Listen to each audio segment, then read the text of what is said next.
Assalamualaikum semua.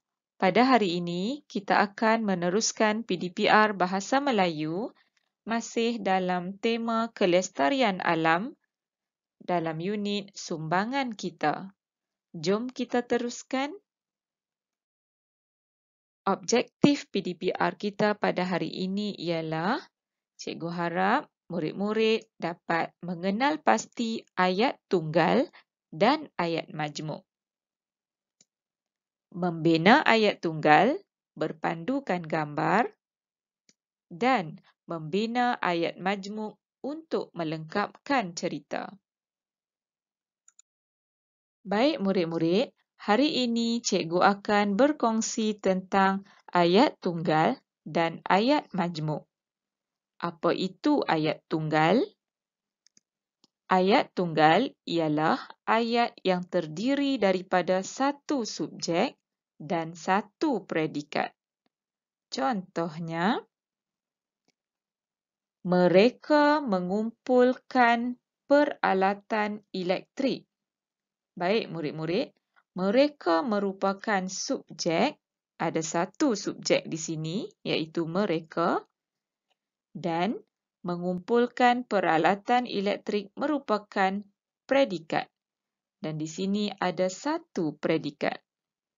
Dengan itu, jadilah ayat mereka mengumpulkan peralatan elektrik ini ayat tunggal. Contoh yang seterusnya. Cikgu Hadif, guru mata pelajaran Bahasa Melayu. Cikgu Hadif merupakan subjek. Ya, dekat sini ada satu subjek. Dan guru mata pelajaran Bahasa Melayu adalah predikat. Di sini ada satu predikat. Dengan itu, ayat ini, Cikgu Hadif, guru mata pelajaran Bahasa Melayu, merupakan ayat tunggal. Apa pula ayat majmuk? Ya, murid-murid, ayat majmuk ialah ayat yang terdiri daripada beberapa ayat tunggal. Contohnya, cuba murid-murid lihat ayat A. Aina mengumpul peralatan elektrik. Ayat B. Marisa mengumpul peralatan elektrik. Aina mengumpul peralatan elektrik merupakan ayat tunggal. Dan ayat yang kedua, Marisa mengumpul peralatan elektrik merupakan ayat tunggal. Jadi, apabila disatukan, Aina dan Marisa mengumpul peralatan elektrik, maka terjadilah ayat majmuk. Cikgu beri contoh yang lain. Baik, cuba murid-murid baca ayat A. Cikgu Hadif, guru mata pelajaran Bahasa Melayu. Satu ayat tunggal. Baik. Ayat B. Cikgu Hana, guru mata pelajaran Bahasa Melayu. Ini juga satu ayat tunggal. Apabila disatukan, Cikgu Hadif dan Cikgu Hana, guru mata pelajaran Bahasa Melayu. Ini merupakan ayat majmuk, iaitu ayat yang terdiri daripada dua ayat tunggal. Cikgu berikan contoh lagi. Cuba murid-murid baca ayat A. Nabila bersiar-siar di tepi pantai. Ayat B. Nadira bersiar-siar di tepi pantai. Nabila bersiar-siar di tepi pantai merupakan satu ayat tunggal. Dan B. Nadira bersiar-siar di tepi pantai juga satu ayat tunggal. Maka apabila digabungkan, Nabila dan Nadira bersiar-siar di tepi pantai, jadilah ia ayat majmuk. Mari kita teruskan mengenal ayat tunggal. Di bawah tajuk Sisa Elektronik. Nabila menghadiri program Lestarikan Alam. Di sini ayat tunggal ya. Nabila merupakan subjek, menghadiri program Lestarikan Alam adalah predikat. Dia telah mendengar penerangan tentang sisa elektronik. Kini, Nabila sudah faham akan cara pelupusan sisa elektronik. Baik murid-murid, telah diberikan gambar dan perkataan mengedarkan.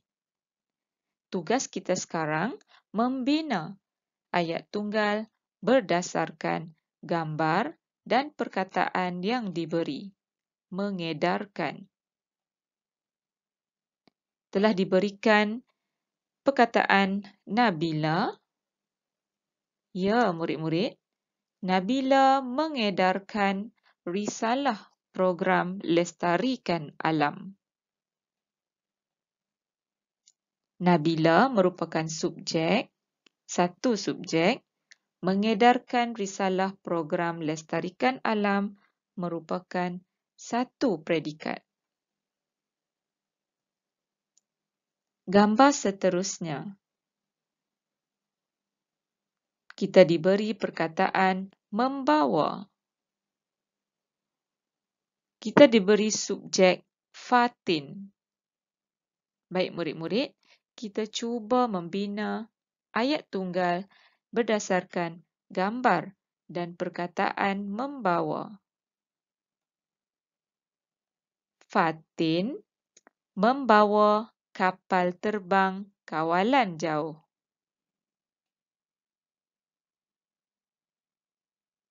Fatin merupakan satu subjek dan membawa kapal terbang kawalan jauh merupakan satu predikat. Baik murid-murid, cuba murid-murid lihat pada ayat yang pertama, subjeknya ialah Nabila. Manakala predikatnya ialah menghadiri program Lestarikan Alam. Maka ini adalah ayat tunggal. Nabila menghadiri program Lestarikan Alam. Ayat yang kedua. Subjeknya Nabila dan predikatnya mengedarkan risalah program Lestarikan Alam. Jadilah ini ayat tunggal. Nabila mengedarkan risalah program Lestarikan Alam. Ayat seterusnya. Fatin merupakan subjek dan predikatnya ialah membawa kapal terbang kawalan jauh. Fatin membawa kapal terbang kawalan jauh. Itulah ayat tunggal. Untuk lebih faham, mari kita buat latihan ayat tunggal. Bina ayat tunggal berdasarkan gambar dan perkataan. Tajuknya Amalan Mesra Alam di Rumah. Baik murid-murid, cuba lihat gambar yang pertama. Di sini kita diberi perkataan mencuci cermin. Puan Zaleha mencuci cermin dengan kain buruk. Kita teruskan gambar yang kedua. Perkataan yang diberikan menggunakan semula. Encik Ismail menggunakan semula botol plastik.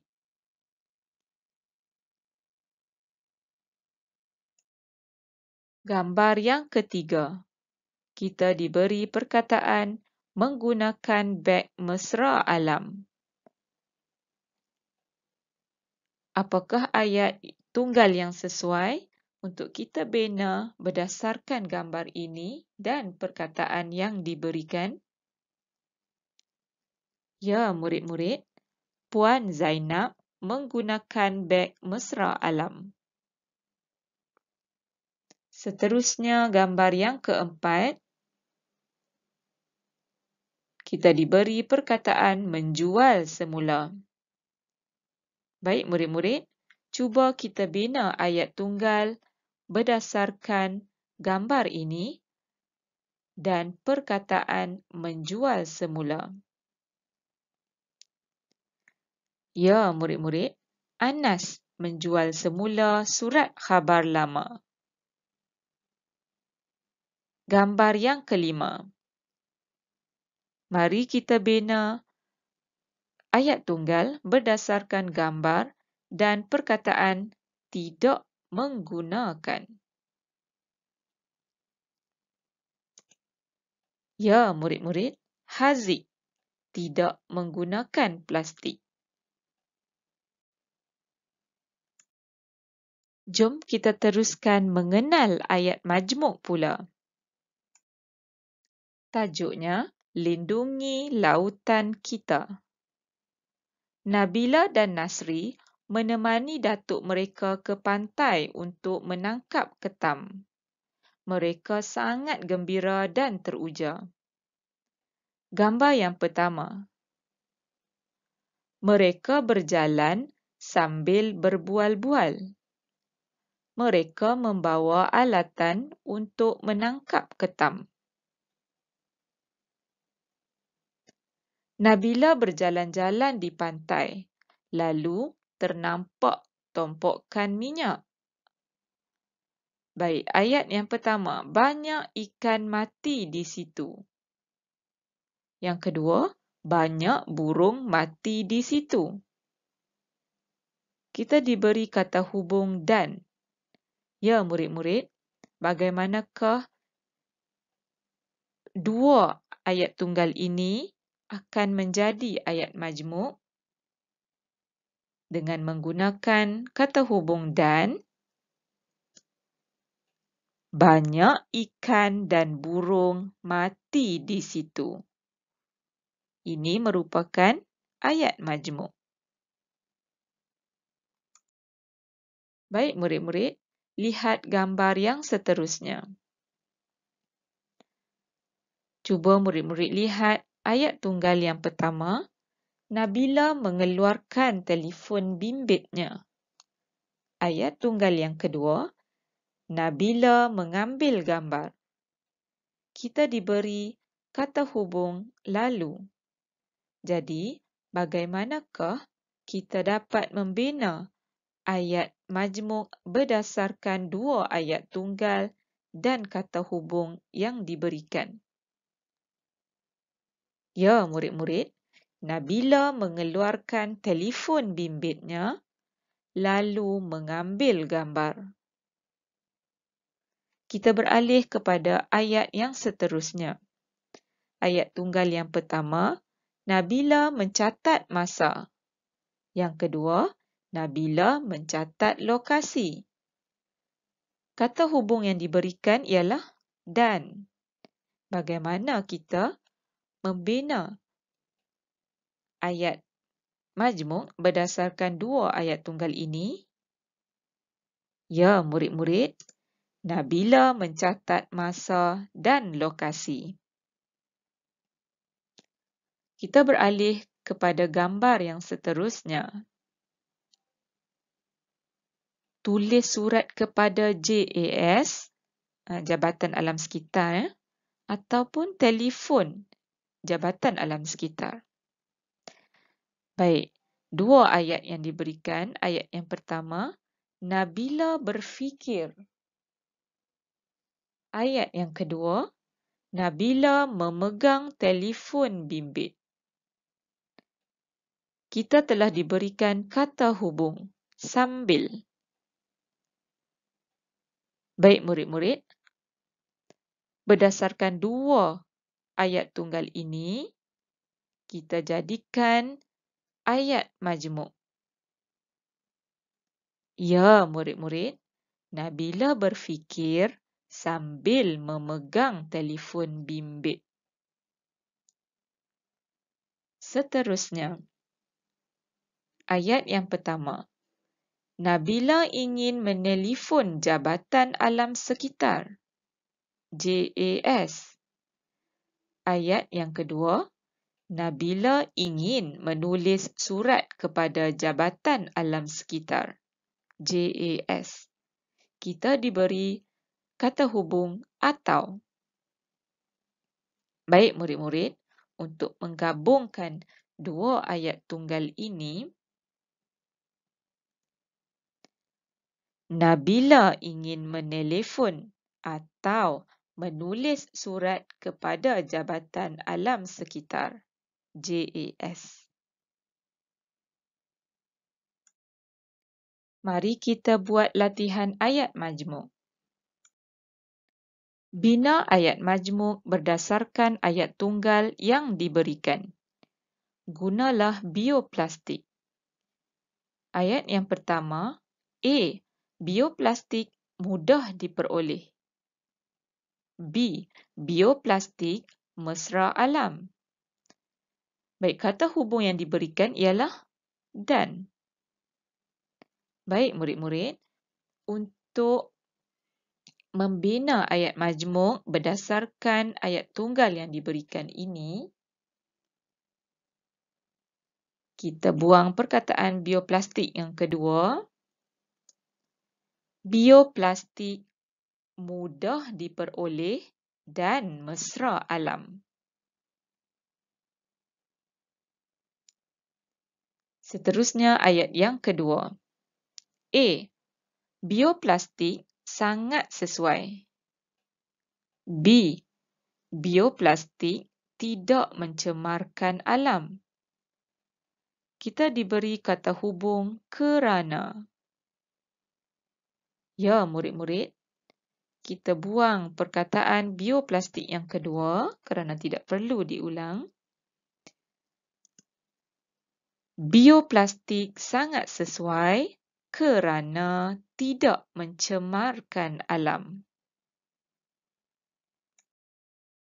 Kita teruskan dengan ayat yang ketiga. A. Bioplastik mudah terurai. B. Plastik biasa sukar terurai. Ya, murid-murid, kita diberi kata hubung tetapi. Mari kita bina ayat majmuk berdasarkan ayat tunggal yang diberikan. Bioplastik mudah terurai, tetapi plastik biasa sukar terurai. Ayat yang keempat. A. Bioplastik mudah dilupuskan. B. Bioplastik boleh dijadikan baja. Kita diberi kata hubung serta. Baik murid-murid, untuk membina ayat majmuk berdasarkan ayat tunggal yang diberikan ini, kita buang perkataan bioplastik yang berulang. Ya, murid-murid, bioplastik mudah dilupuskan serta boleh dijadikan baja. Baik murid-murid, kita teruskan dengan ayat yang kelima. A. Sebagai pengguna, pilihan kita ialah bioplastik. B. Bioplastik melestarikan alam. Kita diberi kata hubung untuk. Baik murid-murid, untuk membina ayat majmuk berdasarkan ayat tunggal ini, ya, kita keluarkan perkataan bioplastik yang berulang. Sebagai pengguna, pilihan kita ialah bioplastik untuk melestarikan alam. Kita teruskan dengan ayat yang keenam. A. Penggunaan bioplastik digalakkan. Dan B. Alam kita tidak tercemar. kita diberi kata hubung supaya. Baik murid-murid, mari kita bina ayat majmuk berdasarkan ayat tunggal yang diberikan. Penggunaan bioplastik digalakkan supaya alam kita tidak tercemar. Baiklah murid-murid, cikgu harap murid-murid dapat mengenal pasti ayat tunggal dan ayat majmuk, seterusnya membina ayat tunggal dan ayat majmuk mengikut konteks.